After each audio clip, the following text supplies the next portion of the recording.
Baik, Assalamualaikum warahmatullahi wabarakatuh. Nama saya Aldira Rafli Bagus Pratama. Saya mahasiswa dari mata kuliah Komunikasi Optik R03 dengan dosen pengampu Dr. Ucuk Darussalam STMT. Nah, kali ini saya akan menjelaskan soal yang diberikan oleh dosen saya terkait ujian akhir semester. Nah, yang pertama di sini ada soal pertama, yaitu buatlah diagram rancangan sistem komunikasi secara optik yang terdiri atas WDM transmitter dibagi dengan jadi 8 kanal dengan spesifikasi seperti THZ-nya diatur, kemudian dua kanalnya jadi 0,8 nm, dan kemudian masing-masing luaran WDM transmitter dihubungkan dengan Mach Zehnder modulator atau kita singkat di sini dengan MZ. Nah, kemudian MZ itu diberikan sinyal format yaitu NRZ atau RZ. Generator NRZ dan RZ ini diberikan umpan sinyal digital dari PRBS generator atau pseudo random bit sequence. Kemudian lakukan setting bitrate dari PRBS sebesar 10 GB per second. Nah, kemudian masing-masing output MZ ini membawa sinyal dari setiap kanal diumpankan ke multiplexer yang 8 kanal tadi. Kemudian luaran MUX-nya diumpankan ke strata optik fiber optik single mode sepanjang 30 km. Luaran fiber optik diumpankan ke demultiplexer atau DMUX untuk memisahkan sinyal WDM menjadi 8 kanal. Masing-masing kanal ini diumpankan ke penerima fotodioda. Kemudian di instrumennya ada 3R generator dihubungkan ke fotodioda tersebut, kemudian diberi bare meter, diberi WDM analyzer, optical spectrum analyzer, kemudian juga dikasih OPM juga atau optical power meter. Nah, kemudian di sini saya sudah buat ya rangkaiannya. Di sini kalau bisa dilihat di sini ada 8 kanal, 1 2 3 4 5 6 7 8 kanal. Kemudian di tengah-tengah sini ini diberi WDM transmitter 8 kanal ini, kemudian diberi juga Mach Zehnder. Mungkin lebih jelasnya saya langsung masuk ke opti system. Nah, di sini di opti system bisa dilihat ya, ini ada WDM transmitternya untuk menyatukan 8 kanal ini. Kemudian di sini juga ada saya masukkan NRZ pulse generator, juga ada pseudo random bit sequence generator atau PRBS-nya. Kemudian ya sudah cukup. Kemudian juga di sini ada Mach Zehnder modulatornya. Mach Zehnder modulator ini gunanya untuk menghubungkan antara satu dengan yang lainnya. Kemudian jadinya bisa WDM transmitter ini bisa dihubungkan dengan WDM WDM MUX-nya yang lain gitu. Jadi 8 kanal ini saling terhubung dengan Mach Zehnder ini. Sama ya, 8 kanal ini juga masing-masing punya NRZ-nya, punya PSRB-nya, punya MZ-nya. Jadi ada 8. Kemudian lanjut di sini dihubungkan dengan optical fiber panjangnya itu 30 km. Kemudian juga di sini ada optical power meter, optical spectrum analyzer dan WDM analyzer-nya. Lalu dihubungkan lagi ke masing-masing 8 kanal ini, 8 kanal tadi ini dihubungkan dengan fotodetektor. Ini 8 buah, kemudian juga ada 3R generatornya 8 buah juga. Lalu yang terakhir di sini ada BR analyzer 8 juga jumlahnya. Jadi seperti itu rangkaiannya. Kita lanjut ke soal 2. Lakukanlah simulasi WDM transmitter dengan panjang fiber optiknya itu 30 km dengan format sinyal NRZ tersebut dengan mendapatkan data sebagai berikut. SNR untuk semua kanal, BR untuk semua kanal. Langsung kita ke sini. Untuk pertama-tama mungkin harus kita run dulu simulasinya.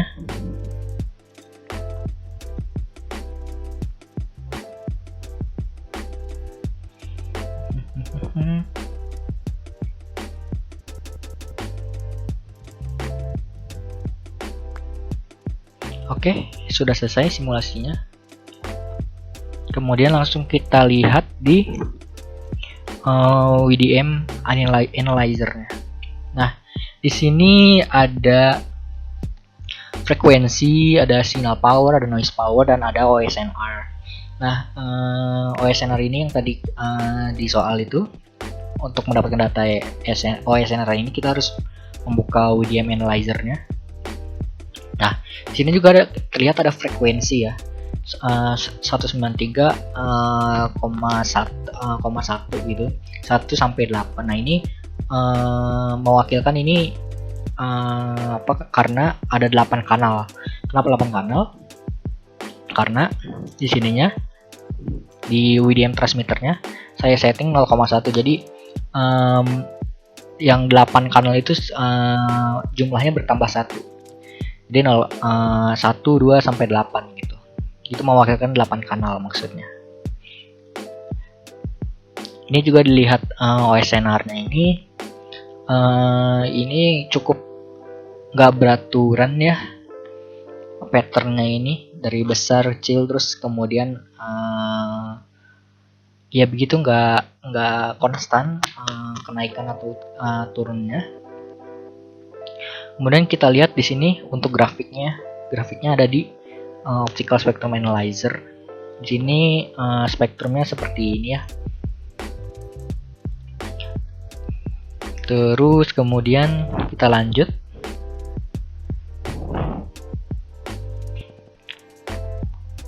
Tadi SNR-nya sudah, grafik fungsinya sudah. Ini yang tadi kita lihat OSNR-nya. Kemudian di sini ada BR Analyzer-nya. Sudah saya masukkan ke PowerPoint-nya. Mungkin kita bisa lihat langsung ke OptiSystem-nya. Nah, di OptiSystem ini kita bisa lihat BR Analyzer-nya. Seperti ini ya, spektrumnya atau grafiknya. Di sini juga minimal BR-nya tidak terlalu besar ya, karena mungkin sudah disambungkan dengan MZ tadi. Ya, jadi seperti itu. Kemudian di sini juga ada nilainya. Coba kita lihat satu-satu. Nah, di sini kalau kita lihat ya, minimal BR-nya tuh agak tidak beraturan juga sebenarnya, dari kanal 1 ke kanal 8. Ini dari kanal 1 sampai ke kanal 5 itu dia naik terus ya, minimal bitrate errornya. Terus kemudian di kanal 6 dia turun lagi, kemudian turun naik gitu ya. Jadi sesuai spektrum ini sih. Lalu kemudian soal nomor 3, di sini adalah lakukanlah simulasi WDM transmitter dengan panjang fiber optik 30 km dengan format RZ. Nah, tadi kan kita sudah mensimulasikan NRZ ya, jadi rangkaian tidak jauh berbeda, hanya NRZ-nya itu diganti jadi RZ. Saya sudah buat layoutnya juga di sini.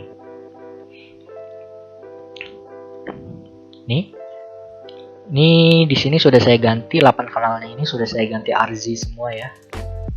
Kalau tadi sebelumnya kan di sini kalau bisa dilihat ini masih NRZ. Sekarang kita ganti semua NRZ itu menjadi RZ pulse generator. Kita running dulu.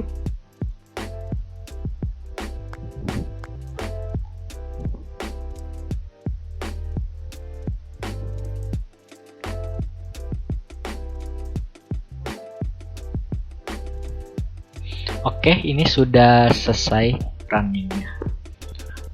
Kita lihat lagi di sini di WDM Analyzer lagi.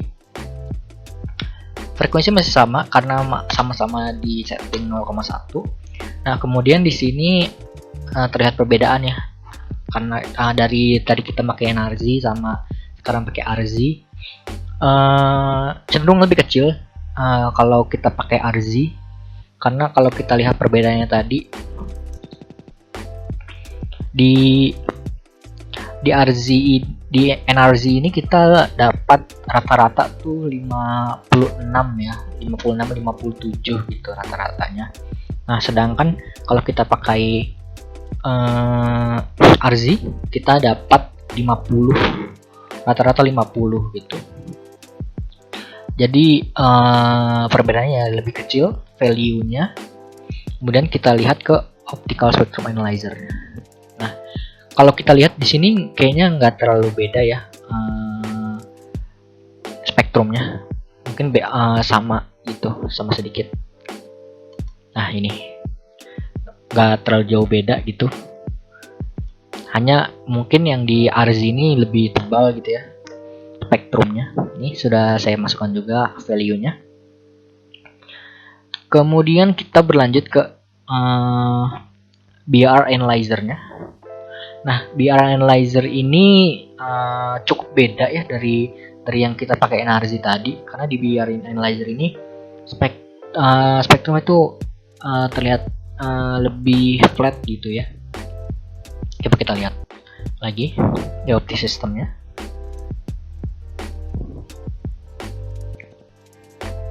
Nah, ini sama kayak tadi di PowerPoint. Kemudian kalau kita bandingkan dengan yang tadi ya, kita bandingkan. Nah, ini terlihat beda. Ini terlihat spektrum merahnya lebih nge-spike gitu ya, sedangkan ini lebih nggak beraturan gitu, hanya terlihat garis-garis saja gitu. Jadi di situ perbedaannya. Kemudian kalau kita lihat value-nya, di sini minimal BR-nya ini 1,87 ya, sedangkan di sini 0,0. Nah, sama seperti tadi yang kita cek di WDM analyzer itu kan value-nya lebih kecil. Nah, sekarang di BR analyzer pun RZ itu value-nya juga lebih kecil sama. Kita close, kita lanjut. Ini sudah saya masukkan juga dari halaman 1 ke halaman 8-nya value-nya. Kemudian, apa perbedaan SNR dan BR yang dihasilkan dari jenis sinyal NRZ dan RZ? Nah, seperti yang tadi saya jelaskan ya. Dari grafiknya juga sudah jelas beda. Garis merahnya itu lebih nge-spike yang BR analyzer dibanding BR analyzer yang RZ. Yang RZ ini hanya terlihat garis sedikit gitu ya, dan di dalamnya ini nih masih kelihatan sedikit. Jadi seperti itu. Ini lebih nggak beraturan sih kalau kita lihat-lihat gitu. Kalau ini lebih dari bawah terus dia nge-spike terus gitu ke atas, kemudian langsung ke bawah lagi. Kemudian lanjut ke soal nomor 5. Ulangi simulasi nomor 2 dengan jarak 60 km. Dapatkan data-data sebagai berikut. SNR untuk semua kanal, BR untuk semua kanal, yaitu dengan grafik fungsi SNR versus kanal frekuensi. Oke, kita langsung praktekkan. Sini kita ganti jadi 60 km. Lengthnya 60 km.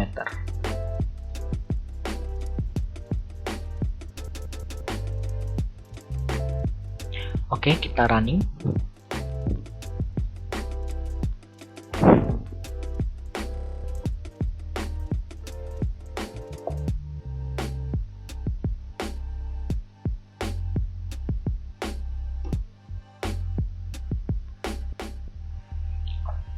Runningnya sudah selesai. Langsung kita cek ke WDM analyzer-nya. Nah, ini kalau kita tadi pakai yang 30 km ya, kita lihat di sini. Kita buat perbandingan. Kalau yang kita pakai 30 km tadi itu tidak beraturan ya patternnya ini nih. 57, 54, 55, 54, 55 itu naik turun kalau kita bisa lihat. Nah, kemudian di sini pun kayaknya nggak jauh beda ya. Ini masih 57, 54 juga, masih segini aja gitu. Oke, langsung kita ke optical. Nah, di sini juga sudah ada optical spectrum analyzer-nya ya. Ini juga nggak jauh beda spektrumnya sama yang tadi, yang kita 30 km. Mungkin value-nya aja gitu yang sedikit lebih kecil gitu ya, karena mungkin semakin jauh kilometernya, karena kan beda 30 km nih.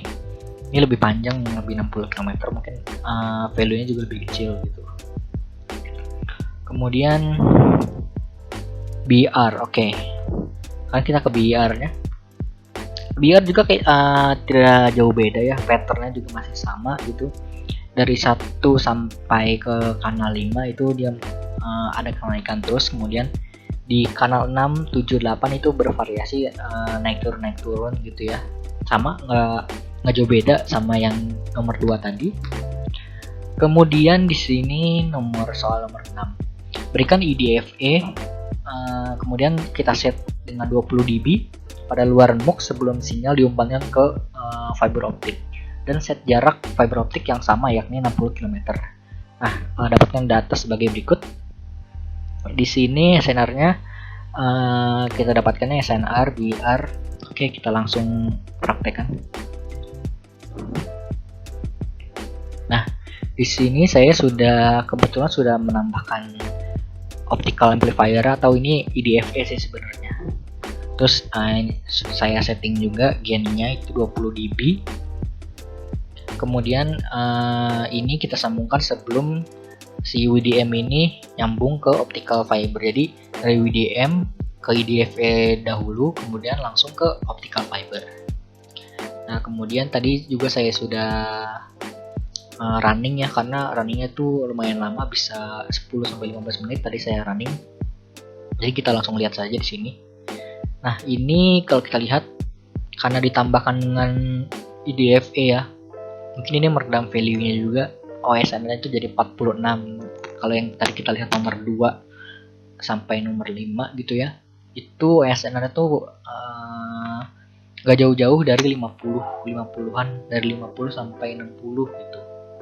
Nah, sekarang kalau kita lihat di WDM Analyzer setelah kita tambahkan IDFA ini cenderung lebih kecil, hanya di sekitar 45 dan 46. Kemudian kita lihat optical spectrum analyzer-nya. Nah, di sini juga ada seperti spektrum warna hijau ini. Ini kayaknya yang meredam yang meredam spektrumnya karena kita tambahkan optical amplifier di sini. Lalu untuk BR analyzer-nya. Nah, ini jauh benar-benar beda dari nomor 2 sampai nomor 5 tadi. Tanpa IDFA dan dengan IDFA itu, dengan IDFA ini acak-acakan ya spektrumnya gitu, naik turun. Garis merahnya juga cuma naik terus agak turun sedikit gitu. Terus kalau kita lihat value-nya, perbandingan value-nya. Nah, kita lihat perbandingan value-nya di sini. Ini tuh kita lihat ini 0 terus tiba-tiba 3 lagi, 0 lagi, ini naik turun terus gitu, nggak beratur sama seperti diagramnya gitu. Jadi seperti itu sih perbedaan kalau kita pakai IDFA dan dengan tidak IDFA. Baik, terima kasih. Sekian jawaban saya. Mohon maaf kalau ada salah-salah kata.